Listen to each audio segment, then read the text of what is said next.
Hello YouTube audience. Today is March the 23rd, 2021, and I would like to run a repotting marathon on this 3 deciduous tree. I would call them Pacific Northwest native deciduous trees series repotting. So I love nearby we have this nursery, that's the famous Swanson's Nursery, and they have a lot of native trees for sale. And the good thing about native species is, of course, you can freely plant them in the ground without worrying introducing invasive species, and they are perfect fit for the outdoor environment in your place, and you don't need to worry about it's being too cold or things like that. And it's also very inexpensive. I got these plants from a very respectable nursery, and it's the price of a almost like a normal plant in a box store, so it's low cost. It's very nice. So I'm just going to go through them one by one. This is Cassara buckthorn. This is the tag. The scientific name is Rhamnus persiana. Fast-growing, upright deciduous broadleaf tree, or a shrub, hardy to -30°F. In Pacific Northwest, we almost never reach that temperature. 10 to 20 feet tall, 8 to 5 feet wide in 10 to 5 years. Okay, so it's a medium-sized tree. It's more tall than wide, like sun to pot shade with well-draining soil. Very good for bonsai. If it likes well-draining soil, that is basically what bonsai soil is. So it's perfect. So this is a common chokecherry.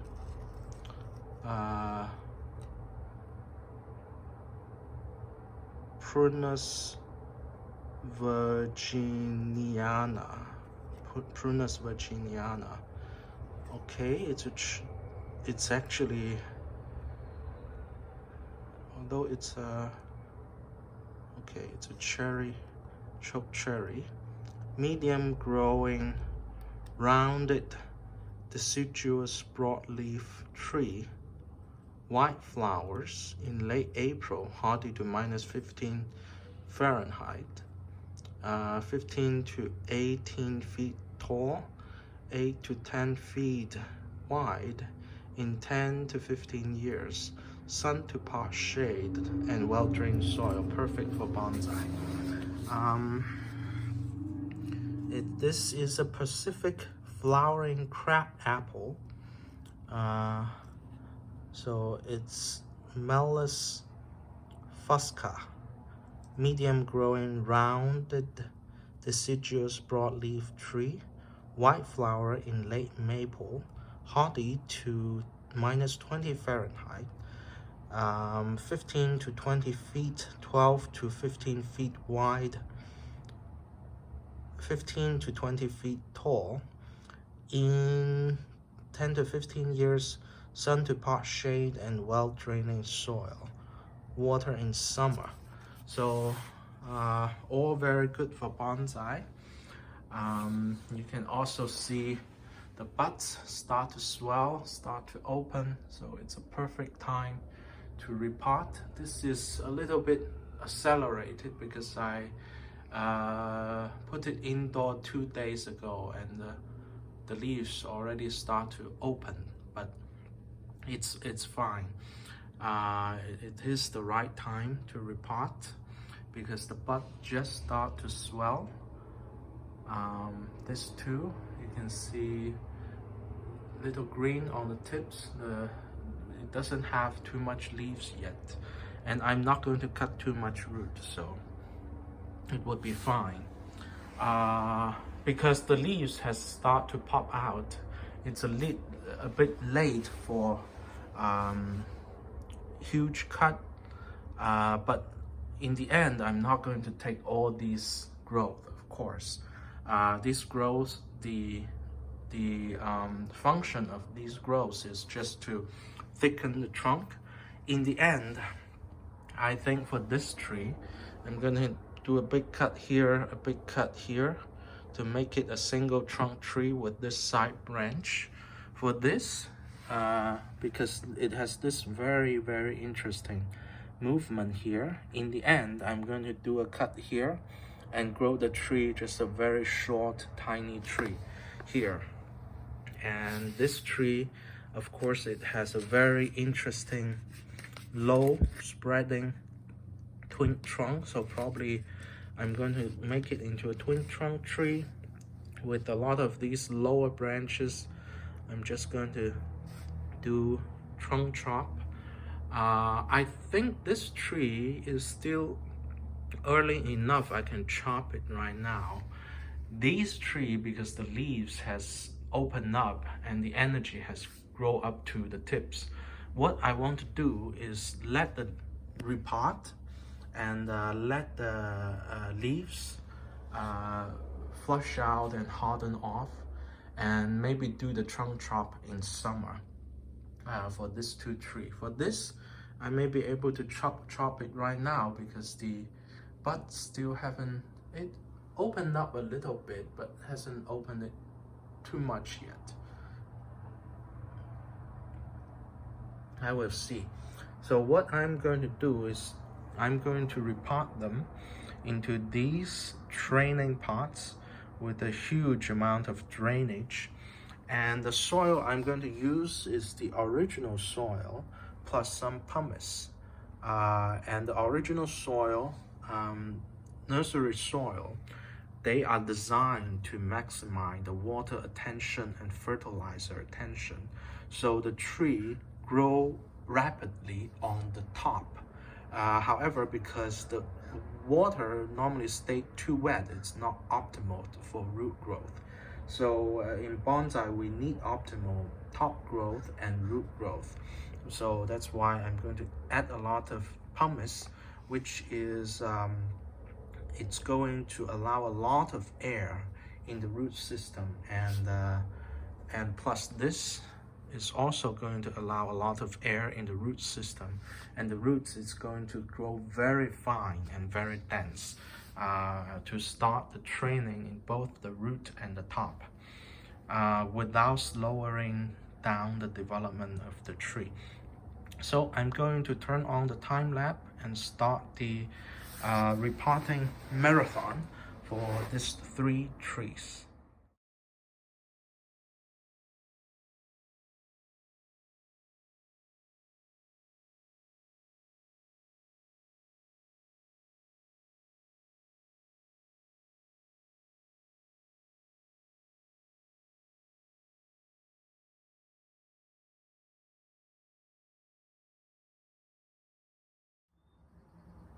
Okay, this is the first of the 3 Pacific Northwest native deciduous tree. I believe this is the common choke cherry. Okay, this is the common choke cherry. And so during repotting, I discovered this plant is probably grow from a seed and never had any root work. So the root system was a nightmare. So, and these are the roots I cut off. Basically, 90% of the original roots. And the reason is these are simply tap roots. When you grow a tree from seed, it first sends out this root and grow down. It grows downward and as deep as possible to stabilize the tree, and which is the tap root. This tap root grows downward and hit the bottom of the pot and make a 90 angle turn and start ramifying once it had hit the bottom of the pot. So it's probably in this pot all its life. Other than that, it has one root grow from the side, and some tiny roots grow from the side. So basically I cut off the whole tap root, which is 90% of the root system, and take a huge risk in developing this tree into a bonsai. Now this tree is basically almost a cutting with some minor roots in here. The majority of the root is on this side. That's why to keep as much root as possible, I put the tree a little bit from the video, it's the right to the right of the pot. The left side here, it's where the majority of the root is. This side almost doesn't have any root, so I put some rooting hormone powder at the cutting point and also on this side of the wood, and also put some sphagnum moss under this right side where there wasn't any root. So basically this is a giant cutting now with some roots, so I probably need to treat it not as a cutting but a early air layering, which is we need to keep it basically moist all the time, absolutely no dry out, and try to keep it stable. To keep it stable, I put in some wire. Given how little root there is on this tree, we will need to, there is major risk of wind blowing this off and killing the tree that way. So I probably need to keep this out of the wind, maybe keep it indoor for several days to at least see that the tree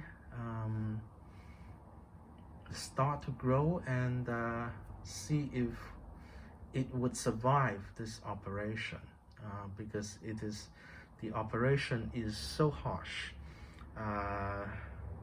It really may or may not survive, but it is the necessary leap of faith I think I need to take to develop this into a bonsai. Remember, when this got reestablished in the summer, we will know whether this is survive or not. All these leaves, if they survive, they would open up and harden off, and the tree will grow well during the summer. If it does so, I'm going to do a chunk chop, probably right here, and start developing, because this curve is so interesting. I'm going to start developing it as a very small tree.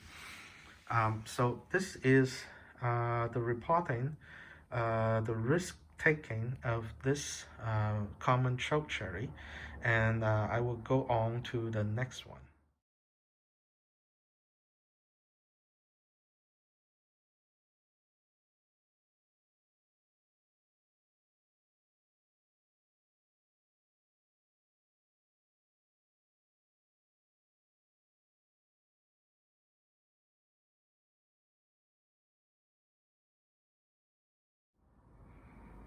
I just finished the repotting of this Cascara buckthorn, and so this is what it looks like. The root system of this tree is still a nightmare, but it's much better than the first one, the common chokecherry I have, because it clearly separates into two planes. The first close to the surface of the soil, and it's pretty radial, and then it go several inches and hit the bottom of the pot, and it has another root system that's probably the original tap root system, and so the separation of the two root system is probably 50-50. So I simply cut off the bottom half, the tap root system, and a 50% reduction in root mass for deciduous tree, if repotted in the right time, is nothing at all. I'm pretty confident that this tree is going to survive a 50% reduction. In fact, for deciduous tree, in the right time, even a 60s, 70s would not hurt the tree much. It's when you get to 90%, 80% root reduction, you run into problem. But this tree is, the repotting is pretty easy. Cut off the bottom half of the root system and leave a radial top half of the root system, so that it's going to develop very well. I think the root system is going to be beautiful very soon. So this is the bottom half. I bury the bottom half in the original soil with a little bit of pumice, the right rocks, the pumice, and I would see that if this would grow as a root cutting, I'm going to do the same for all the trees I repot today, and see which one grow as root cutting. So that's the repotting of this tree. And when the tree get re-established in summer, I'm probably going to cut this branch from here and cut the main trunk about here to develop it into a single trunk tree, and this will become a branch. So currently it looks like a twin trunk, but I think the movement is pretty nice, and this will become the main trunk, and this will become a branch. But I'm going to use all these new growth to regenerate the roots. After the roots get re-established, I'm going to cut off these branches, and because in summer it has regained the energy in the root system. When I make a big cut, the energy in the root is going to quickly push into the branches and regenerate the branches. So I always have one thing that's regenerating the other. Okay, so I'm going to start the next project, which is this crab apple.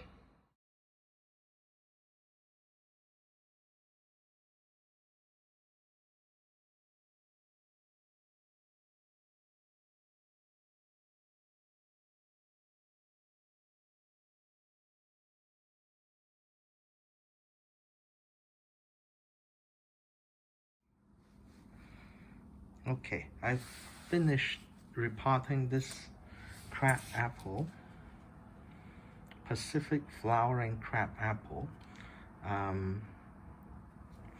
and it's also, I cut off maybe 70% of the original root, and each part of the root I planted as a root cutting. So probably I'm going to get more than one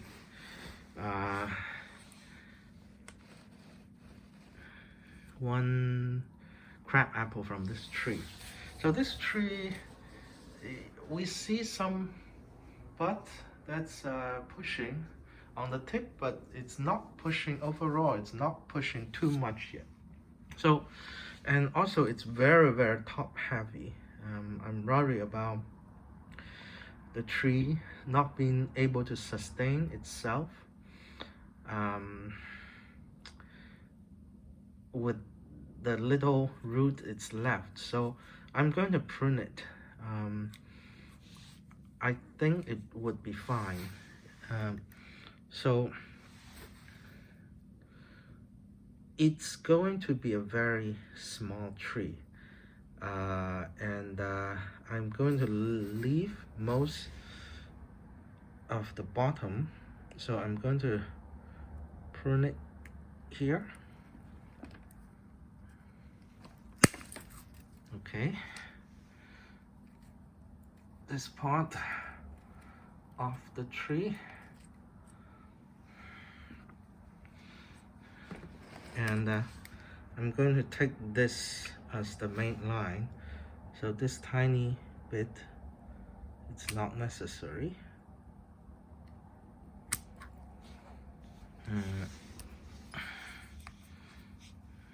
Because I'm holding the camera is with one hand, so it's probably a little bit awkward, but I think I can do this. And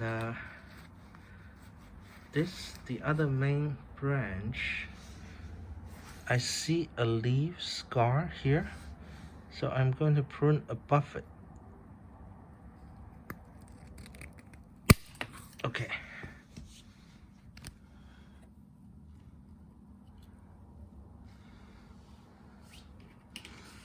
There are some sucker coming from the root. I will just leave it for it to help regenerate the root system. This I'm going to leave for it to thicken and take this as the trunk line. Take this as a trunk line. Okay.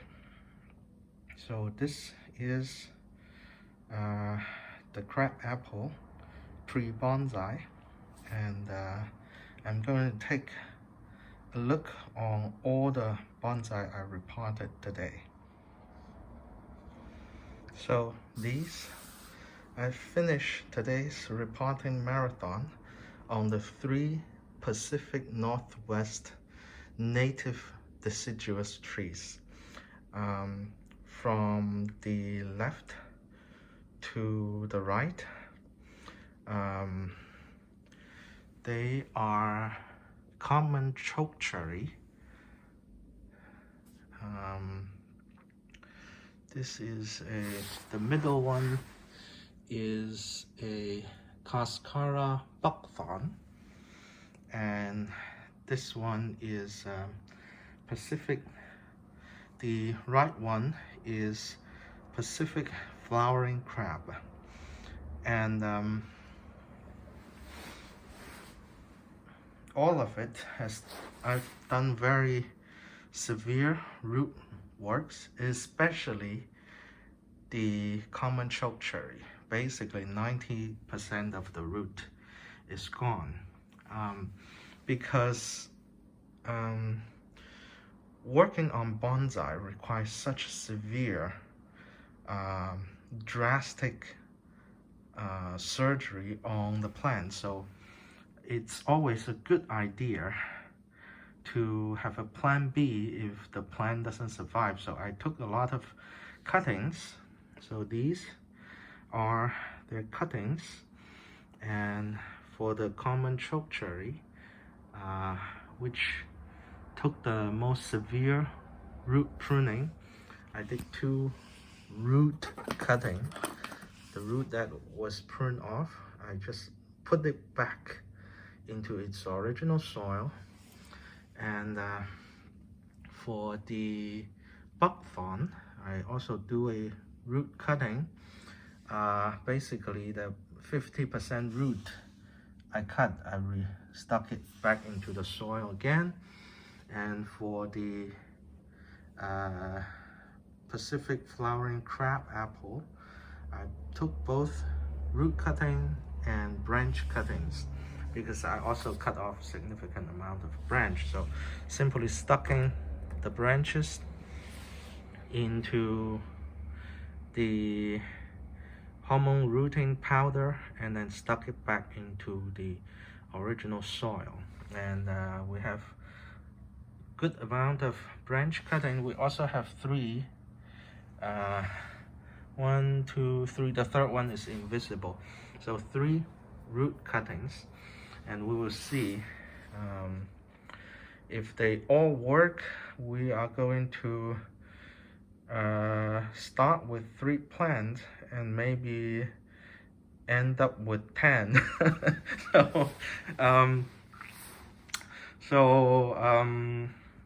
It's good practice, but problem if it worked too well, you're going to end up with more and more plants. It's going to grow exponentially.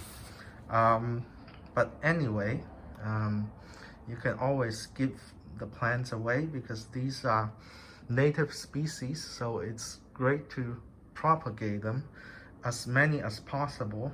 And if there are too many, I can always give them away or plant them outside, which is good for the environment. So I'm not worried about having too much native plants. Okay, so I hope you enjoyed this video, and I will see you next time. Bye.